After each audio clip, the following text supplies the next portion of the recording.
허환구의 라디오 오늘.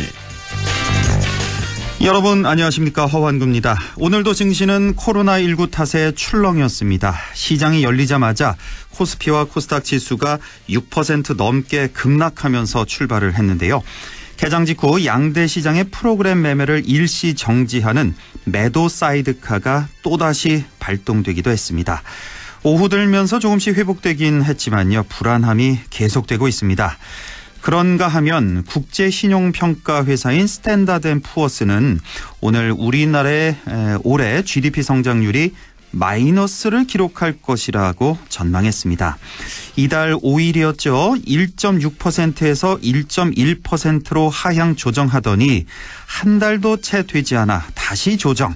이번에는 마이너스 0.6%로 역성장할 것이다. 이렇게 어두운 전망을 내놨습니다.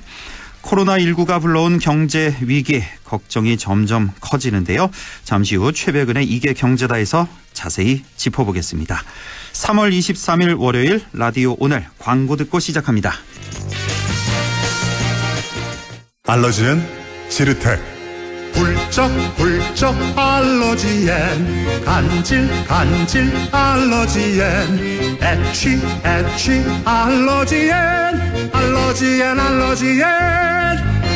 알러지엔 지르텍. 하루 한 알 지르텍. 약국에서 찾으세요. 완벽한 만남이란 완벽한 조건이 만드는 것. 올 3월 당신과 캐딜락의 만남처럼. 캐딜락 퍼펙트 딜 프로모션. 차종별 상위 최대 25% 할인. 3월 단 한 달간의 이상적 혜택.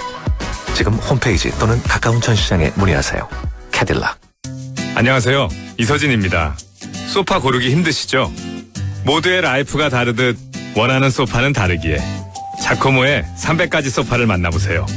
당신이 원하는 모든 소파. 다르게, 더 바르게 만듭니다. 자코모. 오래 쓰는 세단기는 뭘까? 오래 쓰는 코팅기는 뭘까?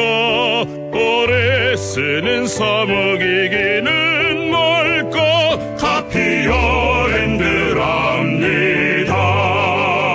사장님, 우리 회사도 검진이지로 바꿔주세요. 이제부터 검진 업무 검진이지, 무료로 쉽지. 검진이지 직원들도 행복한 게 검진이지, 무료로 쉽지. 편하네. 검진이지. 건강검진 업무가 쉬워지는 무료 솔루션 검진이지.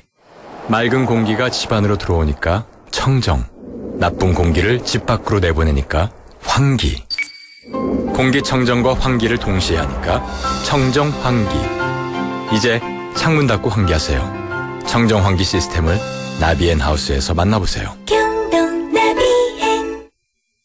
네, 라디오 오늘 월요일 순서 시작합니다. 1부 건국대학교 경제학과 최백은 교수와 함께하는 이게 경제다 준비되어 있고요. 2부 이슈 오늘에서는 오늘부터 수요일까지 상주시장 선거에 출마하는 후보들 만나보겠습니다. 잠시 후 오늘은 더불어민주당 조원희 예비 후보를 연결해 보겠습니다. 이어서 기영로 스포츠 평론가와 함께 스포츠 소식도 알아보겠습니다. 네, 이게 경제다. 건국대학교 경제학과 최백은 교수 만나보겠습니다. 교수님 안녕하십니까? 네, 안녕하세요. 네, 지금 가장 뜨거운 경제학자이자 더불어 시민당의 대표, 유력 정치인이십니다. 당분간이긴 하지만. 예. 자, 어색하고요. 더불어 시민당 지금 거의 다 완성이 됐고, 오늘 아침부터인가요? 그 비례수만 발표한다고 그래서 기다리고 있었는데, 아직까지 발표가 안 된 것 같아요? 저희가 이제 여러 영역에서요. 이제 추천을 받아가지고 하는데, 이제 한 영역에서요.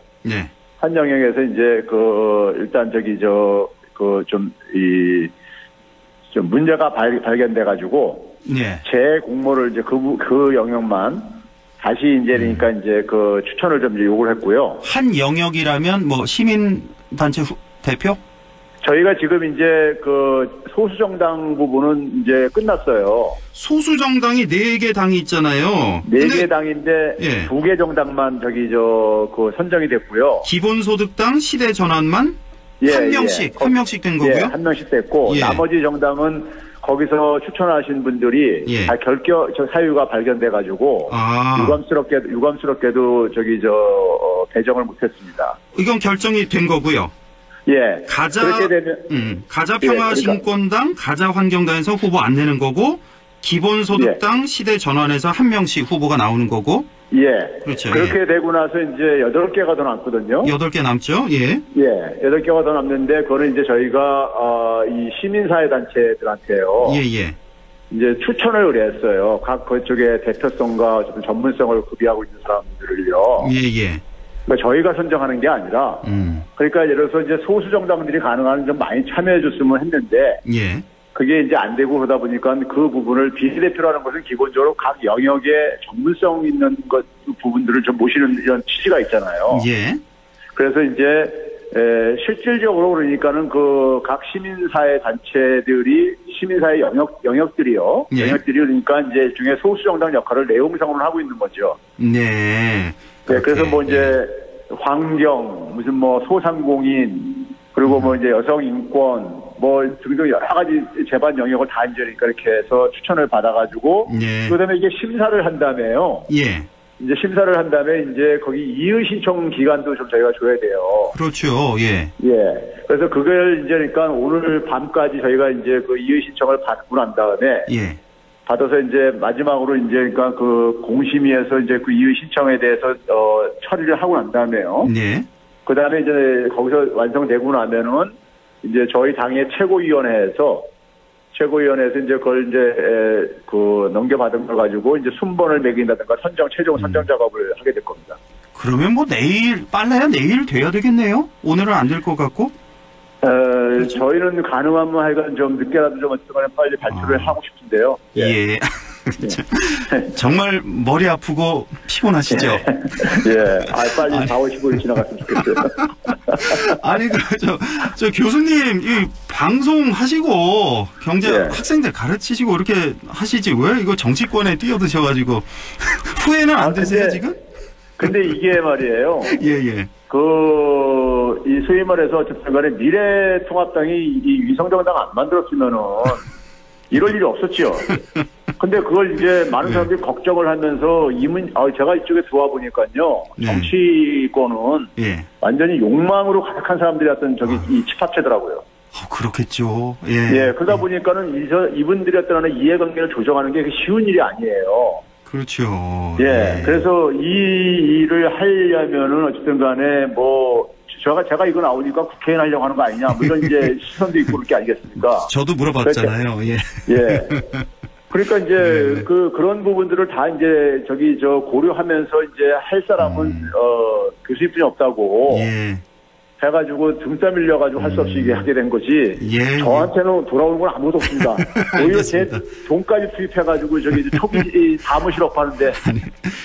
왜 흔히 얘기하죠. 정치하면 왜 돈이 많이 든다는데 특히 왜 선거철에 더 할 텐데. 그래서 그 돈 문제는 어떻게 해결하세요? 지금 뭐 인건비, 운영비 이런 게 들 거 아니에요. 그렇죠. 그거를 지금 우희종 교수하고요. 제가 공동대표 같이 맡고 있는 분하고. 이게 개인 돈 투입 반반씩 투입해가지고 하고 있는데. 나중에 뭐 보전은 받습니까? 이제 선거 비용 이제니까는 선관위에서 이제 비용 지원 받는데 그럼 100% 지원받을 것 같진 않아요. 그럼 그때 가보면 알겠고. 왜 지금 외부에서 이렇게 보기에 혹시 지금 이 공천이 점점 이제 몇 시간씩 늦춰지고 하루 이틀 연기되고 하는 거 보면 내부의 불협화음은 없는지. 지금 보도된 거 보면 민주당의 그 후보들이 앞순위를 또 요구한다는 이런 얘기도 있고, 혹시 그 소수당의 그 탈락자들 반발은 없나, 이런 걱정도 좀 되더라고요. 네, 당연히 그런 게 있죠. 있어요. 민주당의 이제 비례 후보들은 이제 아무래도 당에서는 후순위로 11번부터 배치하기로 이제 했는데, 예를 들어서 득표율에 따라서 뒤에 부분들은 굉장히 불안할 게 아니겠습니까요? 그럼요. 그러다 보니까 이제 그런 반발이 나올 수 있다고 생각이 들고요. 근데 이제 그 부분은 당에서 결정한 거기 때문에 민주당이 이제 그러니까 처리할 문제라고 저는 생각하고요. 저희가 민주당 일까지 챙길 수는 없는 거고요. 그리고 이제 소수 정당들 같은 경우는요. 저희가 이제 이런 문제 때문에 저희가 이 합의서를 다 받아놨어요. 예. 그래서 이제 뭐냐면 3번까지 추천을 할 수 있는 기회를 주되 시간 물리상 그러니까 3번까지는 못 되니까는 그렇죠. 그 대신 공심위에서 통과가 돼야지만이 국민들이 납득할 수 있어야 되는 거니까는요. 그러면 지금 왜 평화인권당이나 환경당에서 지금 후보 못 내는 게 그 3번 단계를 다 거친 거예요? 3명 그렇죠. 후보자들. 예. 3명 다 탈락했군요. 예. 이렇게 된 상황이고. 근데 그거 해보다 보니까요. 예. 그 당에서 당대표들도 잘 몰랐던 그 후보자의 그러니까 이런 과거 어쨌든 간에 뭐 이런 것들이 다 쏟아져 나와요. 나오죠. 예. 그러니까 본인도 약간 좀 잊어버렸던 그런 사건들도 다 있잖아요. 누구나 다 있는 뭐 그런 게 또 나오다 보니까. 야, 참. 그나저나 그 민주당 의원 그 파견을 뭐 한 10명쯤 한다고 이런 얘기가 있던데요. 어떻게 돼가고 있습니까? 그 기본적인 목적이 이제 그 번호 문제니까는 앞번호 배치 때문에 하는 거잖아요. 그렇죠. 예. 비례정당 그래서 민주당 당에서는 어떻게 할 수가 없는 거고요. 예. 저희가 이제 그러니까는 민주당에 이제 그러니까는 이 출마 안 하시는 분들을 대상으로 저희들의 좀 이제 입당을 해가지고 이걸 좀 지원을 공식적으로 요청을 하고 있습니다. 지금. 뭐 개인적으로 만나신다 그랬잖아요, 지난주에. 예. 뭐 좀 진행이 돼 갑니까? 예. 현재 몇 명쯤 얘기가 끝났습니까? 지금 뭐 현재는 한 4-5명까지는 됐습니다. 됐어요. 확실히 됐고. 예. 오, 그렇군요. 예. 알겠습니다. 예. 자, 이제 경제 얘기 해봐야죠. 우리 경제도 워낙에 엄중해서 요즘에. 뭐 증시 뭐 계속 급락장세 오늘도 5%대 떨어지고 근데 또 지난 금요일 같은 경우 한미 통화 수합 체결돼서 또 반짝 반등을 했는데 자, 이런 가운데 지금 경기 침체와 물가 하락이 이어지는 디플레이션이 올 수 있다 이런 전망도 나오고 있고요. 오늘 또 S&P에서는 올해 우리나라 GDP 성장률을 마이너스 0.6%까지 예상하고 자, 지금 상황 굉장히 안 좋은데요. 지금 어떻게 보십니까? 지금 이 상황. 전체적으로. 지금 이 상황이요. 상황이 지금 뭐 우리나라뿐만 아니라 지금 미국, 유럽은 지금 본격화 지금 되고 있는 거잖아요. 진지에서요. 그러니까요. 근데 미국, 유럽이 세계 1, 2 경제 규모를 갖고 있는 나라들이잖아요. 그럼 이들 나라가 저렇게 지금 저기도 경제 위기 지금 얘기하면서 비상사태 선언하고만 이러고 있는데 우리가 그 속에서 자유로울 수는 없죠. 그럼요. 그러면 이제 이 상황 속에서 결국은 이제 그러니까 우리가 특단의 대책이 없이 사람들의 어떤 심리를 이걸 그러니까 좀 무상화시키지 못하면요 굉장히 파국이 올 수 있습니다. 왜 그러냐면요 이거를 제가 이제 여기서도 몇 번 얘기했지만 경제라는 것을 이번 사태 같은 경우는 이게 진짜 생태계 관점에서 이걸 접근해야 돼요. 우리가 자연 생태계는 먹이 사슬 체계라는 게 있잖아요. 근데 어떤 그게 하나 끊어진다고 생각해 보세요. 그러면 이게 연쇄적으로 다 영향을 미치잖아요. 그럼요. 근데 경제도 소비, 생산, 소비로 연결되는 이게 경제의 이 순환계 생태계가 있습니다. 실물 경제 중심으로. 그 다음에 거기를 이제 지원하는 이제 금융 이런 것들도 있는 거고요. 근데 지금 사람들이 활동이 위축되면서요. 지금 소비를 못하고 있는 거잖아요. 그렇습니다. 그러니까 이 연결고리가 끊어지고 있는 거예요. 소비가 안 되니까 생산이 침체되고 생산이 뭐 고용도 안 되고 생산이 안 되게 되면 그러니까 일자리 그러게 되죠. 그러니까 이게 연쇄적으로 악순환 고리를 만들 수가 있는 거예요. 실물이 그러다 보면은 또 이제 그러니까는 이 기업들이라든가 자영업자들이 파산하게 되면 이제 그 빚에 이제 이게 부실화가 이제 떠오를 거고요. 그렇죠? 금융으로 이제 번진단 말이에요. 이런 문제들이 지금 그러니까 선진 국가에서도 그러니까 이런 상황 속에서 금리를 제로로 내리고 뭐 약정환을 한다는 것이 해법이 아니라고 생각하기 때문에 아니라고 생각하기 때문에 이게 주가가 계속 폭락을 하는 거예요. 시장에서는요. 그러면 이거를 어떻게 접근해야 되냐면요. 자, 시장의 힘으로는 그러니까 이게 지금 끊어지고 있는 거예요. 그렇습니다. 그럼 끊어지게 되는 걸 방치하게 되면요. 나중에 치르는 비용이 훨씬 더 큽니다. 이게 뭐 실직자 나오고 파산하고 그다음에 금융부실로 나오고 하게 되면 그거 다 그렇게 파국으로 간 다음에 이거 복구하려면요 굉장히 많은 비용이 들어요. 그래서 지금 한시적으로 결국은 이게 보건 의료 문제가 해결돼야 되는 거잖아요. 그렇죠? 이 보건 의료 문제가 해결될 때까지 정부가 이 연결고리를 이걸 이어줘야 되는 거예요.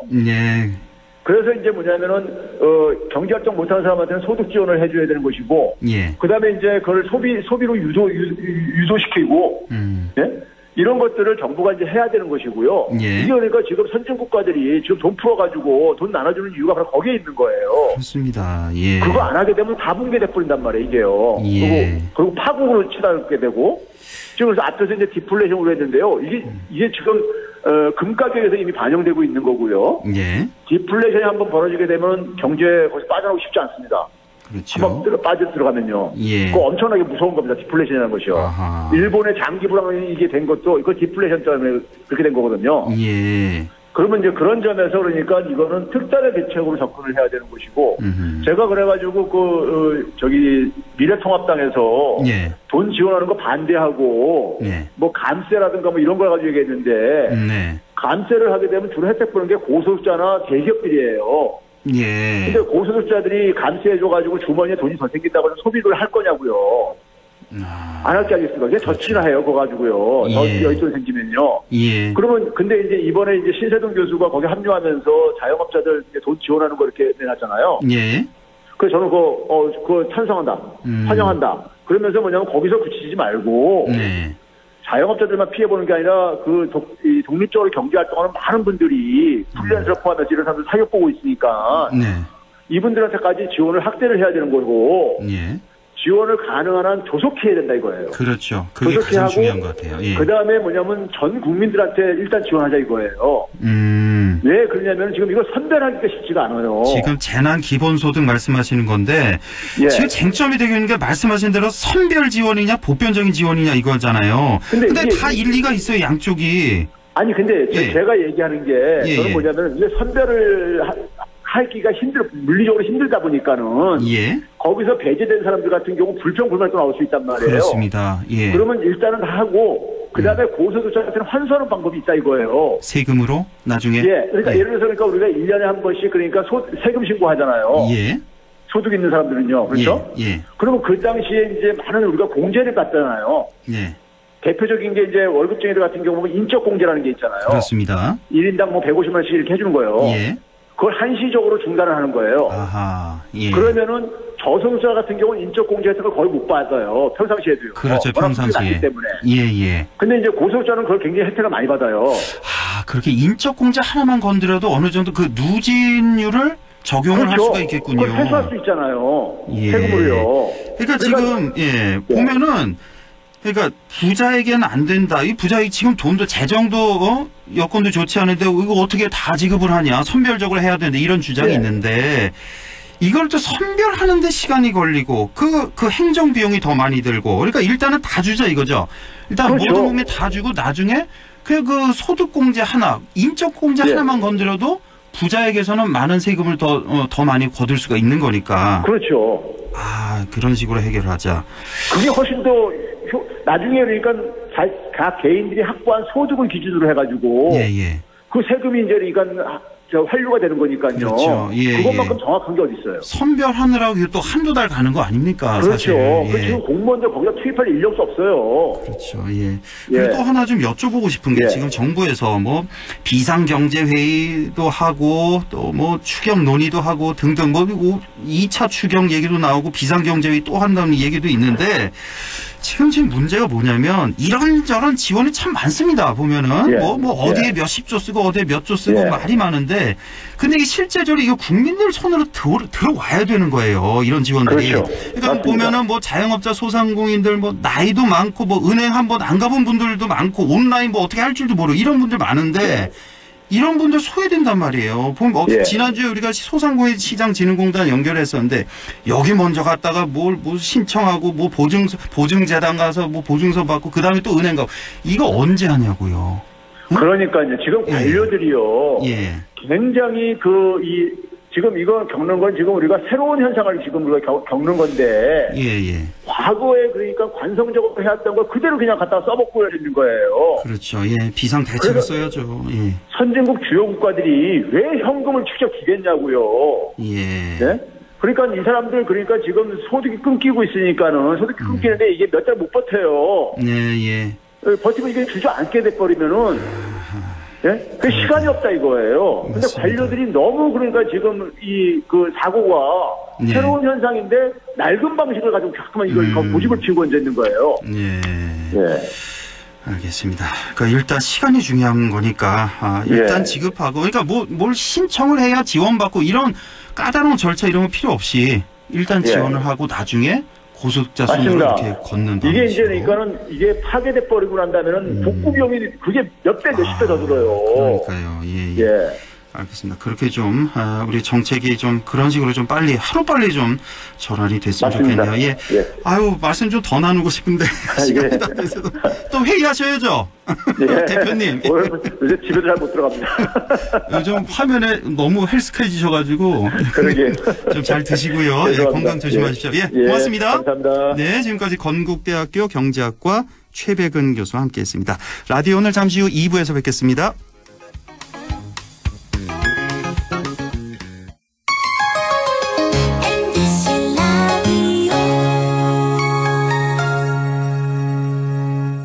세계 최대의 유통회사가 어디죠? 월마트. 그럼 월마트가 중수도시의 작은 회사로 출발한 것도 아세요? 물론이죠. 여기에 미래를 열어가는 우리 지역의 유통회사가 있습니다. 어디죠? 바로 마음을 전해주는 곳 하나가 홈마트가 고객 곁에 있습니다. 바로 고객님의 손으로 키워주신 곳입니다. 고객의 믿음으로 크는 회사 하나가 홈마트. 함께해요.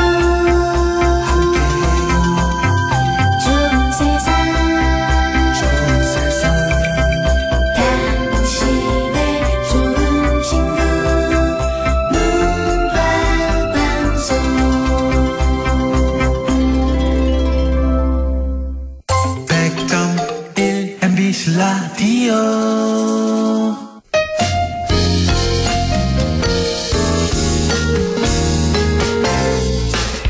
지금 여러분께서는 안동 MBC 시사정보 프로그램 허환구의 라디오 오늘을 듣고 계십니다.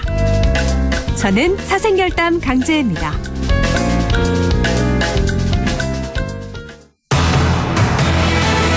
네, 6시 27분 11초 지나고 있습니다. 이슈 오늘 시작하죠. 21대 총선 오늘로 꼭 23일 앞으로 다가왔습니다. 오는 4월 15일 국회의원을 뽑는 선거지만 보궐선거가 치러지는 곳도 있죠. 상주에서는 상주시장 보궐선거가 치러지는데요. 오늘부터는 상주시장에 출마하는 후보들 한 분씩 만나보겠습니다. 오늘은 더불어민주당 상주시장 후보죠. 조원희 예비후보 만나보겠습니다. 안녕하십니까? 예, 안녕하세요. 예, 요즘 뭐 선거운동 하기 힘드시죠?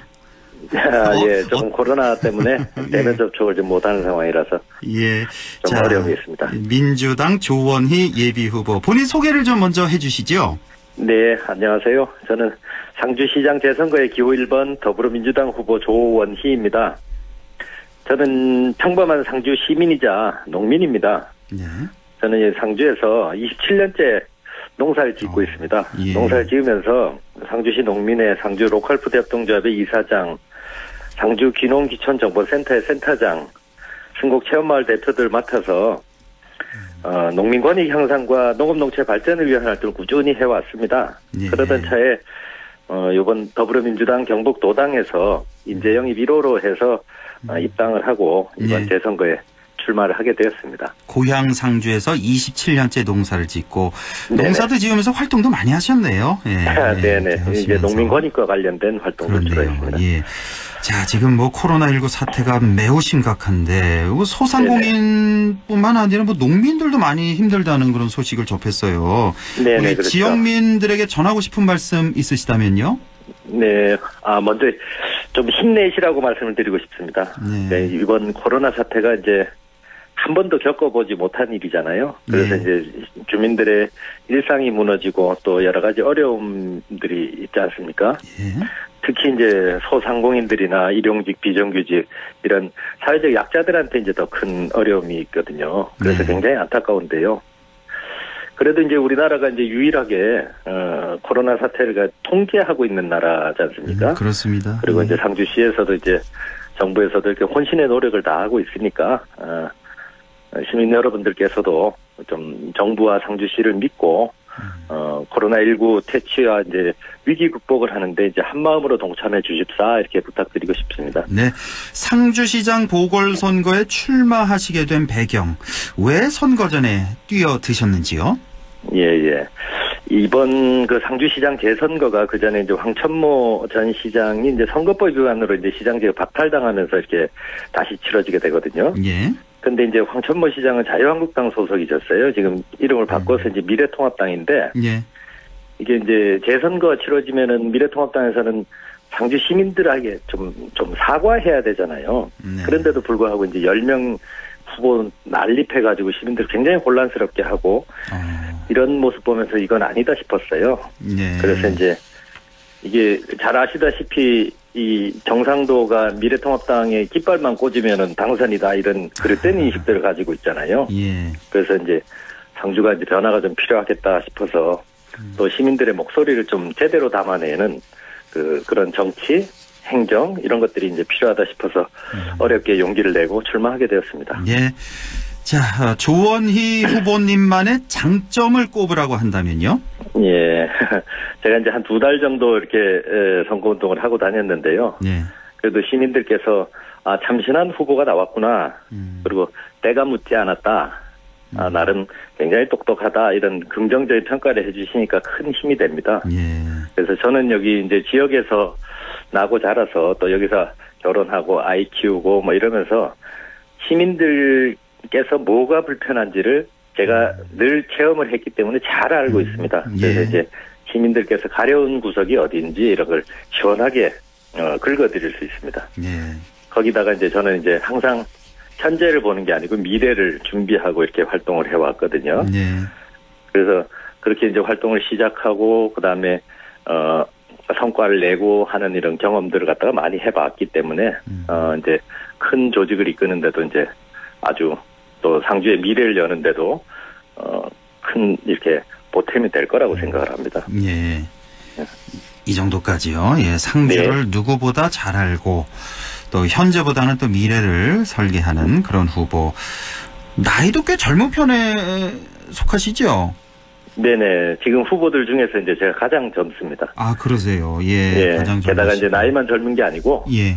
다행히 이제 생각도 젊습니다. 예. 그래서 이제 상주가 이제 청년들이 설 자리가 없거든요. 그래서 청년들이 이제 돌아오는 상주를 만들어 가는데 청년들과 소통이 굉장히 중요하지 않습니까? 예. 이제 그런 것들을 갖다 이끌어가는 적임자라고 이제 볼 수 있습니다. 그렇죠. 예.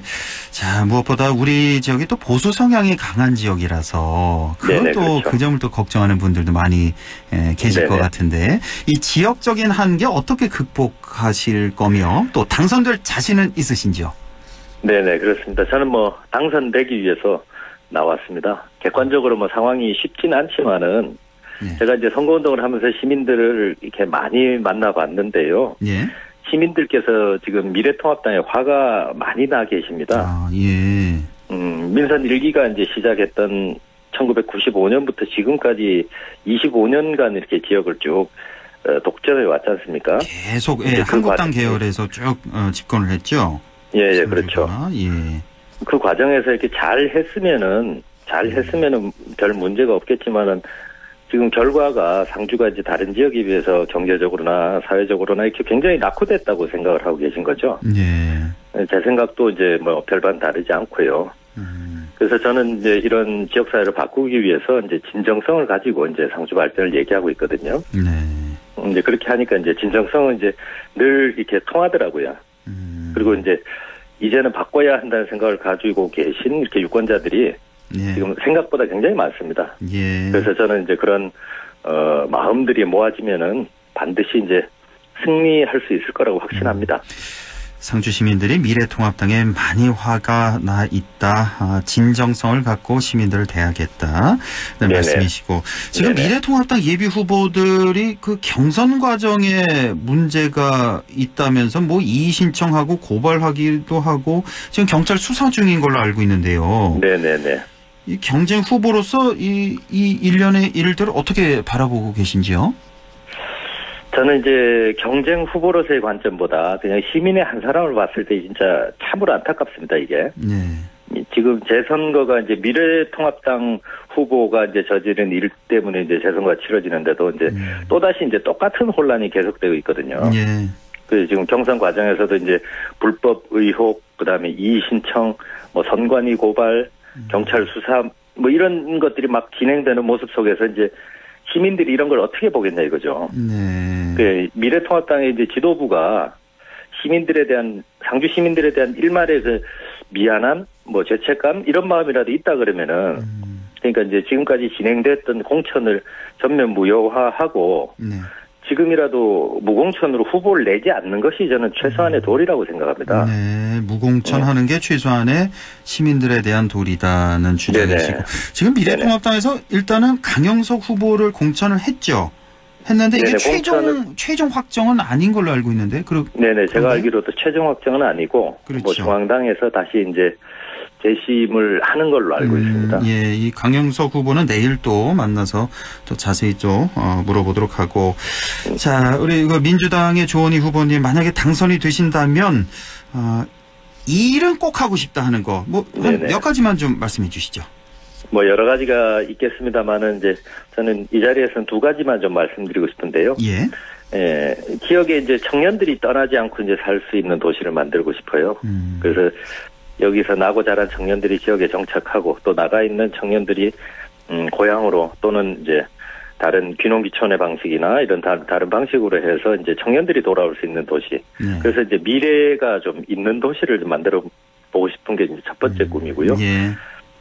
두 번째는 뭐 당장 이렇게 할 수 있는 건데 깨끗하고 그 공정한 인사를 통해서 이제 공직사회가 지금 굉장히 경직돼 있는데 여기를 이제 보람된 일터로 좀 만들고 싶어요.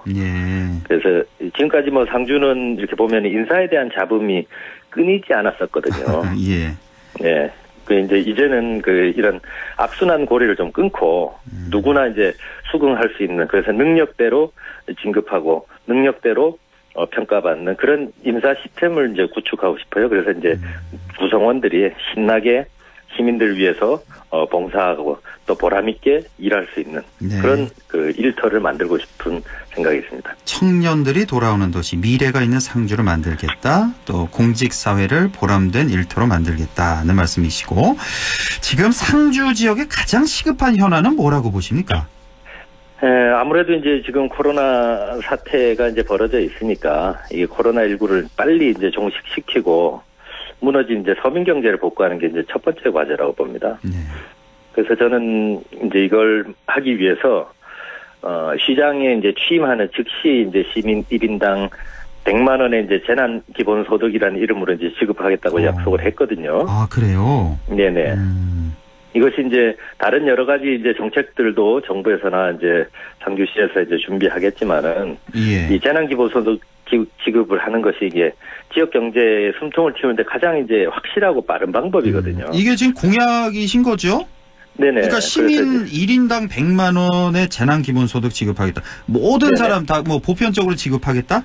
네네, 보편적으로 지급하는. 상주 인구가 뭐 대략 10만으로 잡고, 그럼 1인당 100만 원이면 1,000억 원? 예, 1,000억 원 정도가 필요합니다. 예. 이게 예산이 가능합니까? 상주시 예산이? 예. 이거는 이제 우리나라에서 가장 유명한 지방재정 전문가하고도 이제 검토를 다 마친 내용인데요. 아, 예.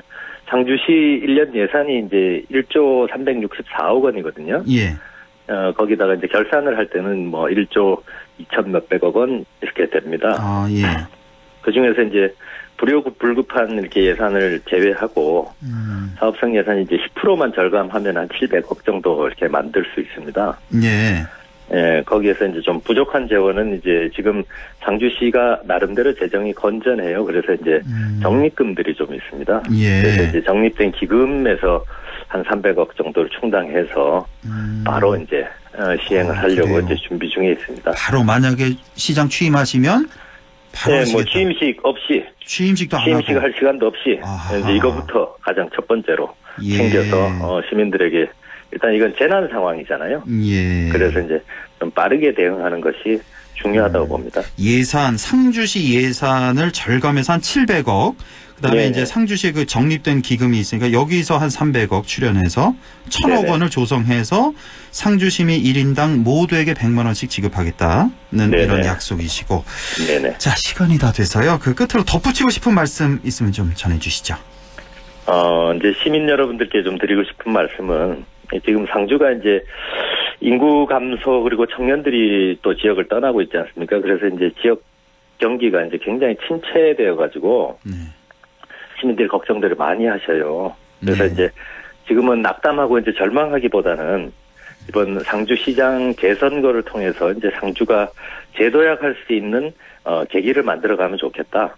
그래서 상주는 지금 저력이 있고 희망이 있는 도시니까 네. 변화가 필요할 때 변화를 만들어서 또 이제 새롭게 일할 사람을 좀 뽑아서 이렇게 다시 한번 재도약했으면 좋겠다. 이런 계기로 이제 재선거가 됐으면 좋겠고 또 이제 그런 거를 가장 잘 할 수 있는 사람이 바로 저 이제 조원희가 아니겠느냐. 그래서 저 조원희를 좀 적극적으로 지지해 주시면 감사하겠습니다. 예, 알겠습니다. 오늘 말씀 잘 들었고요. 다음에 또 기회 있으면 한 번 더 연결하겠습니다. 고맙습니다. 네네, 감사합니다. 네, 지금까지 더불어민주당 조원희 상주시장 후보였습니다. 안동 MBC 시사 프로그램 허환고의 라디오 오늘에선 청취자 여러분의 참여를 기다리고 있습니다. 우리 지역의 사건 사고 소식이나 다루고 싶은 이슈를 안동 MBC 홈페이지 라디오 오늘 게시판에 올려주시기 바랍니다. 전화는 843-7109, 문자는 샵 0913으로 보내주시면 되고요. 문자는 단문 50원, 장문 100원의 정보 이용료가 있습니다. 참, 유튜브에서도 라디오 오늘 함께 하실 수 있습니다. 안동문화방송 허환구의 라디오 오늘.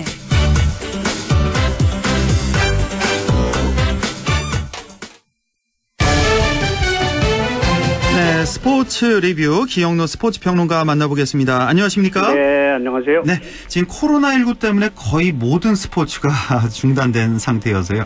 지금 가장 큰 이슈는 역시 도쿄올림픽이 어떻게 될 것이냐인 것 같은데 지금 보니까 캐나다, 호주, 뉴질랜드 이 세 개 나라가 도쿄올림픽 불참을 선언을 했네요. 네, 이제 양상이 달라진 겁니다. 예. 이쯤 되면은 이제 글쎄 고양이 목에 방울을 캐나다가 먼저 달았다고 할까요? 그렇네요. 그렇지 않아도 불참 국가가 나온다면 어느 나라가 될 것인가 관심을 모았었거든요. 네.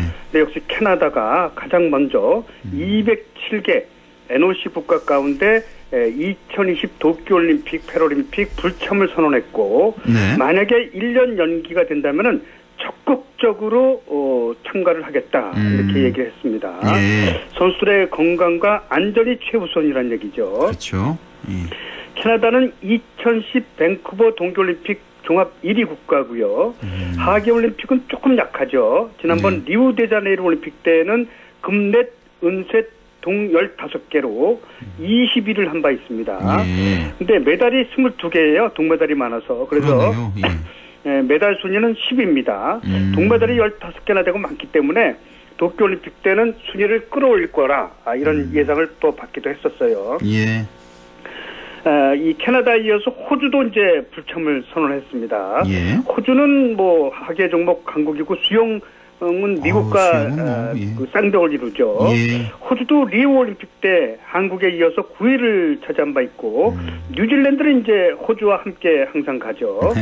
캐나다, 호주, 뉴질랜드 이렇게 되면은 이제 도쿄올림픽 조직위원회나 IOC도 어느 정도는 이제 연기 쪽으로 방향을 틀 가능성이 높습니다. 예. 여기에 이제 미국까지 더해지면은 이제 결정타죠.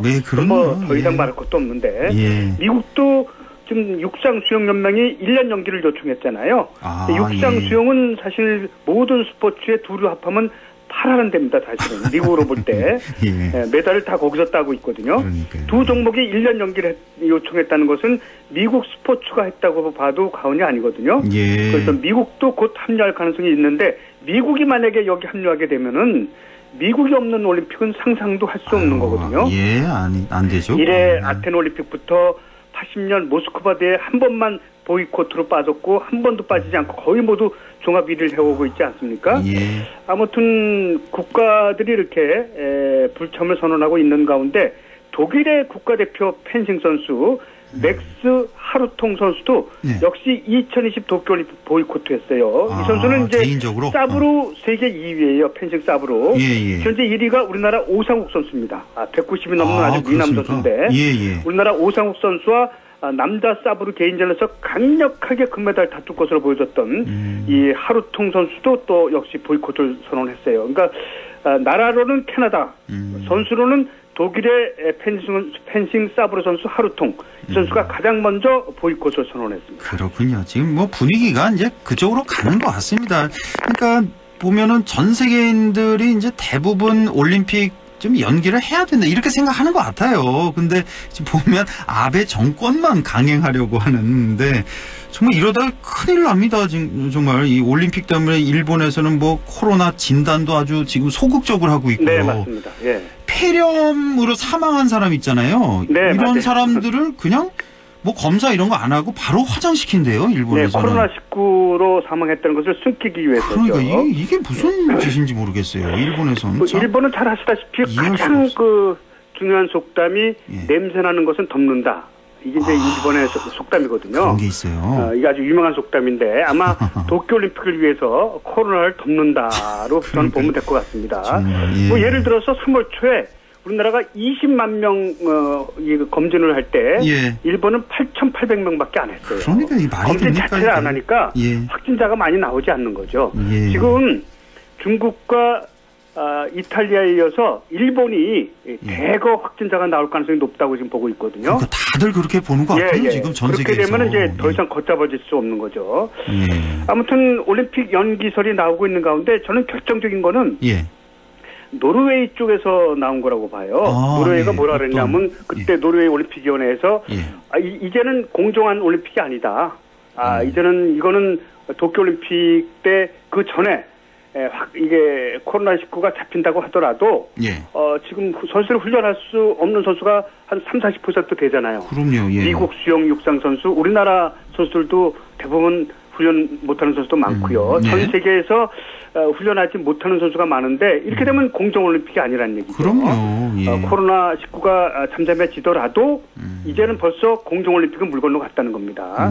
이게 아마 가장 결정적이지 않은가. 거기에 이어서 캐나다, 호주, 뉴질랜드가 불참을 선언한 거. 이거는 이 불타는 기름에 불타는데 기름을 끼얹는 거밖에 안 되겠습니다. 그렇겠네요. 지금 뭐 올림픽 선발전 이런 것도 다 올스톱된 상태니까. 지금 57%는 확정이 됐거든요. 근데 43%는 아직 올림픽 출전자가 정해지지 않았거든요. 이 43%를 할 수가 없는 상황 아닙니까?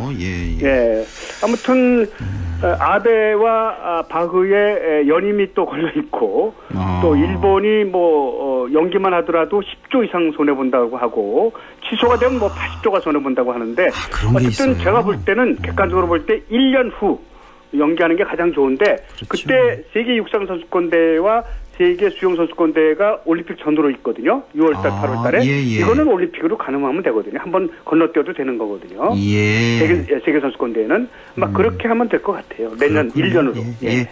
기영로 평론가님 말씀 들으면 됩니다. 그렇죠.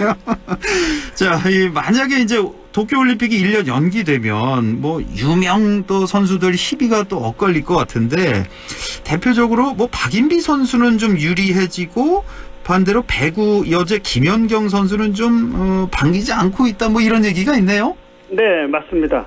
이 박인비 선수는 6월 달까지 한국 랭킹이 4위 안에 들어야 되거든요. 세계 랭킹 15위 안에. 5월 달까지 LPGA를 하지 않아요. 근데 박인비 선수가 현재 한국 랭킹 5위예요. 아이고. 1위가 고진영, 3위가 박성현, 6위가 김세영, 9위가 이정은 식수. 그다음에 11위가 박인비거든요. 지금 순위대로 하면 출전하지 못하거든요. 못하죠. 5월 말까지 대회가 없잖아요. 6월 29일 날까지 랭킹이 정해져야 되는 거거든요. 근데 6월 달에 대회가 있다고 하더라도 랭킹을 끌어올릴 가능성은 그다지 높지는 않거든요. 근데 만약에 그대로 강행되게 되면은 박인비 선수는 불리해지고 1년 연기된다면 굉장히 유리해지는 거죠. 그렇겠네요. 반면에 김연경 선수는 지금 세계 선수권 대회를 비롯해서 올림픽에 여러 번 나갔잖아요. 이미 2번이나 나갔었는데, 근데 이번에 마지막 올림픽으로 해서 메달까지 노리고 있었거든요. 그런데 연기된다면은 이 선수 나이나 여러 가지 기량으로 볼 때 내년에 7월달에 한다면은 좀 어려워진다는 얘기죠. 본인도 그렇게 얘기를 하고 있습니다. 그렇겠네요. 김연경 선수 일단 코로나19 희망 브릿지를 통해서 전국 제9호협회에 5천만 원을 기부했습니다만은 어쨌든 연기가 된다면은 김연경 선수는 아주 불리해지는 거고 나이나 여러 가지로 볼 때 박인비 선수는 오히려 올림픽 2연패를 위해서 내년에 다시 한번 도전하는 기회가 생긴다는 거죠. 예. 이런 선수들이 이제 우리나라뿐만 아니라 전 세계에 그렇죠. 수백 명, 수천 명이 될 거 아닙니까? 뭐 노장 선수들은 다 뭐 반기지 않겠고 그런 그렇죠. 거죠. 노장 선수들이라든지 예를 들어서 축구는 23세 이하가 출전할 수 있는 거 아닙니까? 와일드카드 3장. 아, 맞네. 또 그런 24세가 되는 선수도 못 나가잖아요. 여러 가지 문제가 야기돼요. 그렇군요. 예. 알겠습니다. 오늘 말씀 여기까지 듣죠. 기영로 스포츠 평론가였습니다. 고맙습니다. 네, 한 주 잘 보내시고요. 다음 주 뵙겠습니다. 안녕히 계십시오. 예, 우리 지역 날씨 알아보겠습니다. 김도현 캐스터 전해주세요. 네, 두꺼운 겨울옷을 좀 벗고 나니까 마음마저 한결 더 가벼워지는 느낌입니다. 4월에 가까워지면서 봄 기운이 더 짙어지고 있는데요. 주말에 이어서 오늘도 청명한 봄 날씨를 보였습니다. 공기도 깨끗한 상태인데요. 일단 2m 이상 거리 두는 야외 활동은 괜찮다고 하니까 너무 실내에만 있기보다 낮 시간에는 틈틈이 봄을 즐겨보셔도 괜찮을 것 같습니다. 앞으로 이번 주는 기온이 오름세를 보이면서 따뜻한 날씨가 이어지겠습니다. 이처럼 종일 따사로운 볕이 퍼지면서 낮 기온은 나날이 오르겠고요. 이맘때보다 따뜻하겠지만 낮과 밤에 기온 변화가 크겠습니다. 특히 밤 사이에 복사 냉각이 활발하게 일어나면서 오늘 새벽에는 의성이 영하 1.7도까지 내려갔습니다. 영하권까지 떨어졌는데요. 이제 또 해가 떨어지면 기온이 금세 떨어지니까 일교차 심하게는 20도 이상까지 납니다. 주의해 주시기 바랍니다. 대기는 더 메말라가고 있습니다. 산불 등 화재 사고 나지 않도록 조심해 주셔야 되겠고요. 목요일과 금요일에는 먹구름이 몰려오면서 전국의 건조함을 해소해 줄 단비가 이어질 것으로 예상됩니다. 비가 흠뻑 내리면서 건조함은 해소가 될 것으로 전망되고 있는데요. 비가 그치고 난 뒤 이번 주말에는 조금 쌀쌀하다 느끼실 것 같습니다. 내일 기온입니다. 상주, 안동이 아침이 1, 2도에서 한낮에 17도 나와 있고요. 영주공화 청송이 0도에서 16도 분포, 문경, 예천이 0도에서 17도, 의성이 0도에서 18도, 영양이 영하 1도에서 한낮에 16도까지 오르겠습니다. 예천 현재 기온은 15도, 습도는 26%입니다. 날씨였습니다.